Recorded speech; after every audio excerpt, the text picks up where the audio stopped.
कहा जाता है कि नारियों को कभी भी हंसना नहीं चाहिए, ज्यादा नहीं हंसना चाहिए। अब ये बात नहीं है कि पूरे दिन मुंह फुलाए बैठी रहो, ऐसा नहीं, ज्यादा नहीं हंसना चाहिए, बात बात पर नहीं हंसना चाहिए, बात बात पर नारी को नहीं हंसना चाहिए। कहते हैं ना, कभी कभी लोग कह देते हैं कि नारियों में बुद्धि नहीं होती है। कौन कहता है कि नारियों में बुद्धि नहीं होती है? मैंने अपनी कानों से सुना है, लोग कहते हैं अरे जननी के मुंह न देना, वो तो पागल होते है। औरतन के मुंह जो कोई जा करके लड़े वो पागल के समान हुआ करता है। क्या नारियों में बुद्धि नहीं होती? आप हमें बताएंगे, क्या नारियां किसी लायक नहीं होती? अरे वो नारी थी जिसने अंग्रेजों के छक्के छुड़ाए हैं, वो नारी थी जिसने यम के पास से अपने पति के प्राणों को बचाया है, वो नारी थी जिसने पति के साथ में वन में जाकर के अपनी पति के उस हाथ को नहीं छोड़ा था। क्योंकि कहते हैं ना, लोग कहते हैं कि बेटियों में बुद्धि नहीं होती है, औरतों में बुद्धि नहीं होती है, नारियों में बुद्धि नहीं होती, और हम तो कहते हैं कि उनसे बढ़कर के कोई बुद्धिमान नहीं हुआ करता है। अगर जिस घर में अच्छी नारी आ जाए उस घर को स्वर्ग के समान बना देती है। क्योंकि अगर किसी पत्नी का पति खत्म हो जाए और अगर 4 बच्चे हैं तो पत्नी ऐसी हुआ करती है कि मेहनत मजूरी कर करके अपने बच्चों को पाल करके बड़ा कर देती है। लेकिन एक पिता की, अगर एक व्यक्ति की अगर पत्नी खत्म हो जाए तो एक पिता को 4 बच्चे पालने में बड़ा कष्ट मालूम पड़ेगा। इसलिए कहते हैं कि नारियों को कभी नीच ऊंच नहीं समझना चाहिए, नारियों में बुद्धि बहुत होती है। लेकिन है ये कि अगर उनके खिलाफ तुम चले गए तो बुद्धि को यूज नहीं करती और काली के समान हो जाती। कहते हैं ना कि जब बुद्धि बट रही थी उस समय नारियां कहाँ थी? अब भैया हम क्यों बुराई करेंगे, हम भी तो एक नारी हैं, हम कोई पुरुष तो है नहीं, हम भी नारी हैं, तो हम काहे के लिए नारियों की बुराई करेंगे? लेकिन असली बात कहने में कोई कष्ट नहीं होता। एक भक्त ने जाकर के ब्रह्मा जी से ये प्रश्न कर दिया कि महाराज, आप पुरुषों को तो बड़ा बुद्धि देते हैं लेकिन नारियों को बुद्धि इतनी क्यों नहीं देते?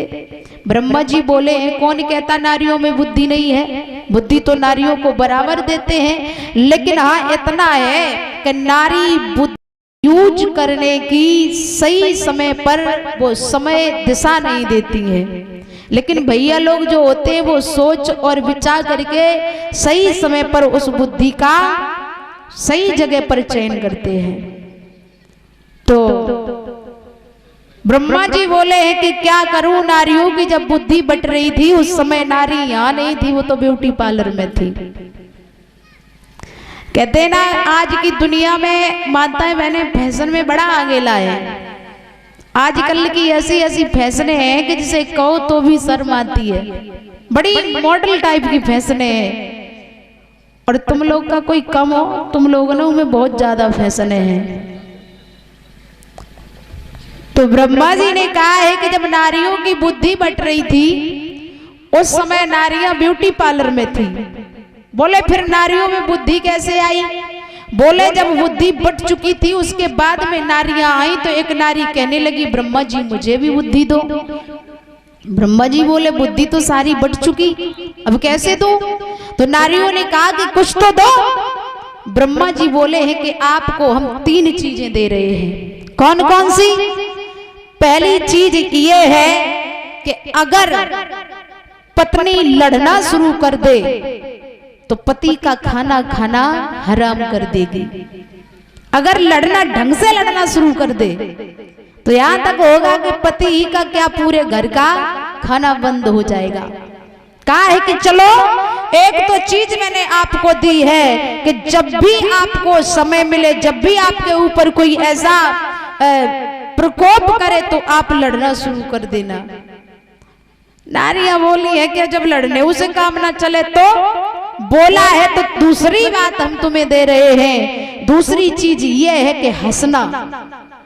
कितना भी अच्छे मूड में पति बैठा हो और अगर पत्नी ने हंस दिया तो समझ लेना बात बिगड़ जाती है।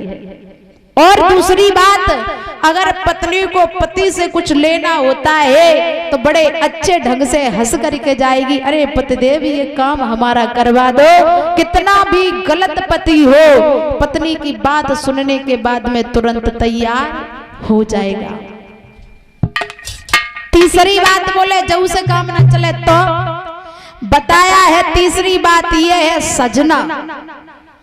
बिना पति के पत्नी को सजना अच्छा नहीं लगता है, क्योंकि अगर पत्नी पूर्ण रूप से सद धद करके पति के पास में पहुंच जाए, पति कितना भी गुस्सा हो तो पति की गुस्सा खत्म हो जाती है। तीन चीजें दी है, कहा है कि ये तीन चीजें हम दे रहे, क्योंकि जब बुद्धि बट रही थी तब तुम्हें आती नहीं, तब तो तुम ब्यूटी पार्लर में लगी थी, इसलिए ये तीन चीजें दे रहे हैं। तो इसलिए हम कह रहे हैं भाई बहनों कि नारियों में बुद्धि कम नहीं होती है, लेकिन बुद्धि को सही जगह पर यूज नहीं कर पाती। द्रौपदी ने हंस दिया, और जब हंसा है तो ये हुआ कि आज दुर्योधन ने मन में विचार किया है कि मैं अपने अपमान का बदला द्रौपदी से जरूर लूंगा।